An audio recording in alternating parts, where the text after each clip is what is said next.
দেখো আজকে অনুরা না সবাই মিলে একটা সুন্দর মাঠে ঘুরতে এসেছে। বন্ধুরা এই মাঠে ঘুরতে এসে অনুদের সাথে একটা ভয়ঙ্কর ঘটনা ঘটবে। তাহলে বন্ধুরা ভিডিওটা স্কিপ না করে পুরোপুরিটা দেখতে থাকো।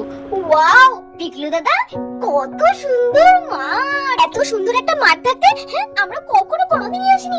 বাবা বাহ, খুব সুন্দর লাগছে। আর ওই দেখো মাঠের মাঝখানে একটা ভাঙর, ওই ভাঙরের মধ্যে আবার সুন্দর একটা নৌকা বাঁধা আছে। ও পিকলু দাদা, চলো না গো, একটু নৌকায় উঠি। তুই একদম ঠিক বলেছিস। এই পিকলু চল না রে, আমরা একটু নৌকায় উঠি। আমি জানিস তো কোনোদিনই নৌকা চড়িনি রে। চল না রে একটু পিকলু, একটু নৌকাটা চড়িয়ে নিয়ে আয় না।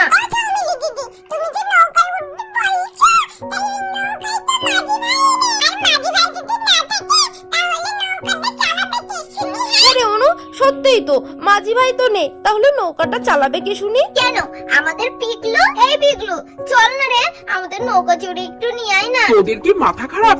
আমি নৌকা চালাতে পারি নাকি? আর মাঝি ভাই যদি দেখে না আমরা নৌকা নিয়ে ঘুরতে বেরিয়েছি তাহলে খুব বকাঝকা করবে। না বাবা, আমি নৌকায় হাত দিতে পারবো। খারাপ করিস না, যেদিন মাঝি ভাই থাকবে সেই দিন আমরা সবাই মিলে নৌকা চড়বো।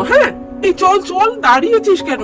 আমরা তো মাঠ ঘুরতে এসেছি নাকি? তাহলে মাঠে না গিয়ে এখানে দাঁড়িয়েছিস কেন? চল শিগগিরই চল। ওই দেখ অনু, কিরে দেখতে পাচ্ছিস? দেখ কত গরু। ওয়াও, তাই তো, কত গরু! এই আমি প্রথম একসাথে এত গরু দেখলাম। পিকলু দাদা, আচ্ছা আমরা তো নৌকায় নাই চড়তে পারি, তাহলে তো ওই ভাঙরের ধারে তো গিয়ে একটু বসতে পারি। চলো না গো, একটু ভাঙরের ধারে গিয়ে বসি। আচ্ছা ঠিক আছে, তাহলে চল। আমরা কিন্তু নৌকায় উঠবো না, নৌকার পাশে গিয়ে বসে থাকবো চুপটি করে, ঠিক আছে তো? তাহলে চল সবাই। এই বলে আমাদের পিকলু তো সবাইকে নিয়ে যখন বাঙরের পাড়ে যাবে তখন তো সেই মুহূর্তে হঠাৎ বৃষ্টি না আর জোরে জোরে বিদ্যুৎ চমকাতে লাগলো। এই পিকলু, এই হলো কি রে? এবার কি হবে? কি জোরে বৃষ্টি পড়ছে, আর তাহলে দেখো আকাশে কি জোরে বিদ্যুৎ চমকাচ্ছে। আমার তো খুব ভয় লাগছে। আর এই মাঠের মাঝখানে তো কোনো ঘর বাড়িও দেখতে পাচ্ছি না, সেখানে গিয়ে উঠবো তাও তো হবে না, অন্ধকার হয়ে আসছে, বাড়িতে যাবো কি করে? হ্যাঁ রে সৌমিলি, আমি তো সেটাই ভাবছি, কি করব এখন, কোথায় যাবো? পিকলু দাদা, ওই দেখো একটা বড় একটা গাছ আছে, ওই গাছের তলায় আপাতত আমরা গিয়ে সবাই মিলে দাঁড়াই। তারপরে যেই যখন ঝড় বৃষ্টি কমে যাবে না, তখন আমরা তাড়াতাড়ি করে বাড়ি চলে যাব।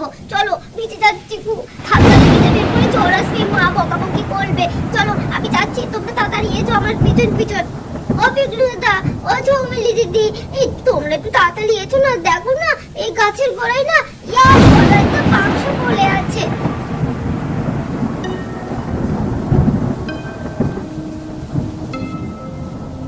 আরে অনু, দাঁড়া, তুই একা যাস না, আমরা সবাই আসছি, তুই একটুখানি দাঁড়া। ওরে বাবারে, তাই তো, এত বড় বাক্স, কি আছে নাকি এর মধ্যে? তারপর বন্ধুরা ওরা সবাই মিলে বাক্সটার চারিদিক ধরে ঘিরে আছে, দেখছে যে এর মধ্যে কি থাকতে পারে। আর এই বাক্সটা এখানেই বা আছেইটা কেন? সবাই তো অনেক ভয় আছে। আচ্ছা এই বাক্সটা খুব চেনা লাগছে না? উফ, মামা একবার গল্প করেছিল এই বাক্সটা। ও মনে পড়েছে, এই বাক্সটা অনেকটা কাফিনের বাক্সের মতো দেখতে তো। হ্যাঁ অনু, রাইট, তুই তো ঠিক বলেছিস। এটা তো কাফিনের বাক্সের মতো দেখতে। এই বাক্সটা এখানে এলো কিভাবে? আমি একটু ধরে দেখবো অনু, দেখবো এর মধ্যে কি আছে, কিন্তু ভয় তো লাগছে যদি কিছু থাকে। আরে ভয় পাচ্ছিস কেন? একবার ধরেই দেখ না কি হয়। ও বিক্রি দাদা, তুমি কি ভয় পাচ্ছ নাকি? মনে করছে এর মধ্যে ভূত থাকে?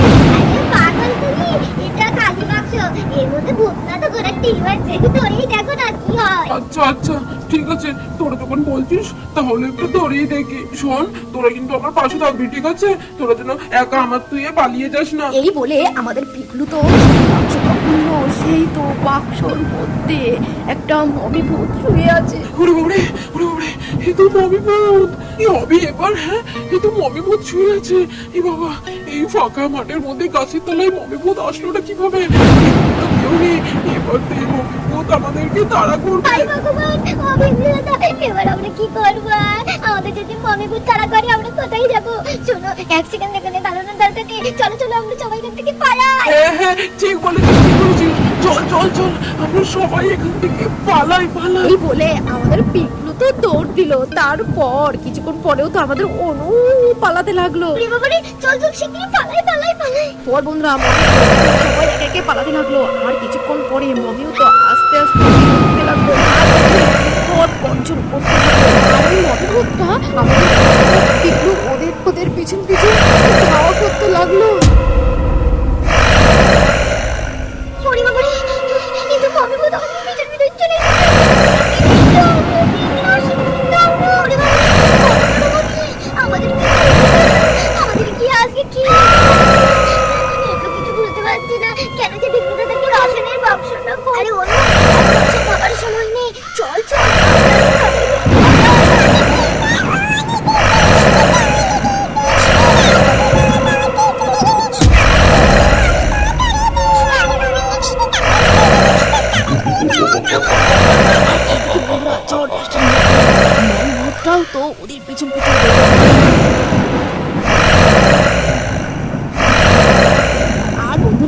ভূতের দৌড়ানো দেখে আমাদের অনু, রায়, সৌমিলি ওরা তো সবাই গাছের গোড়ায় রীতিমতো লুকিয়ে পড়লো। এই কেউ কোনো কথা বলবে না, হ্যাঁ? পুরো চুপ চুপ চুপ। মমি ভূতটা কিন্তু এই আসছে, যদি ধরতে পারো না তাহলে কিন্তু আমাদেরও কিন্তু মমি ভূত বানিয়ে দেবে। আর এদিকে তো চিকেও তো এখনো আসলো না।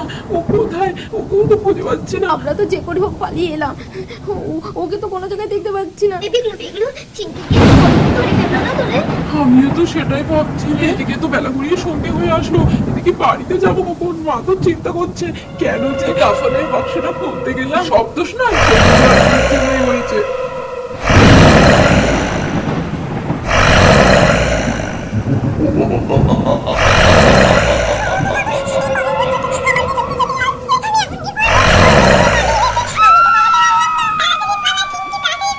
আর এদিকে বন্ধুরা আমাদের চিংকি যত দৌড়াচ্ছে এদিকে যতই বেড়ে যাচ্ছে। শেষমেশ আমাদের চিংকি না দৌড়াতে পেয়ে উচুট খেয়ে পড়ে গেল আর আমাদের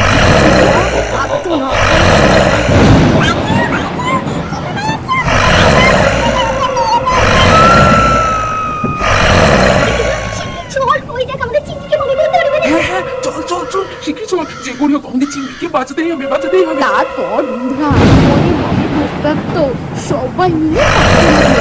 চল চল আমাদের চালা শয়তান মনিবন ডাক্তার বার করছি। বলে ধুমাধুম আমাদের অনু মমি ভূতটাকে মারতে লাগলো। শেষমেশ আমাদের চিংকিকে বাঁচিয়ে ওরা তো তাড়াতাড়ি করে বাড়ির দিকে ছুটলো। তো আমার ছোট্ট মিষ্টি বন্ধুরা তোমরা কিন্তু কেউ একা একা মাঠে যাবে না, ঠিক আছে? আর মাঠে গেলে সাথে করে নিয়ে যাবে, কেমন? বলে ভিডিওটা যেই পর্যন্ত, ভিডিওটি যদি ভালো লেগে থাকে লাইক কমেন্ট শেয়ার করতে ভুলো না। অবশ্যই চ্যানেলটা সাবস্ক্রাইব করে দেবে। তাহলে দেখা হচ্ছে নেক্সট ভিডিও। তখন ভালো থাকো, সুস্থ থাকো, টাটা।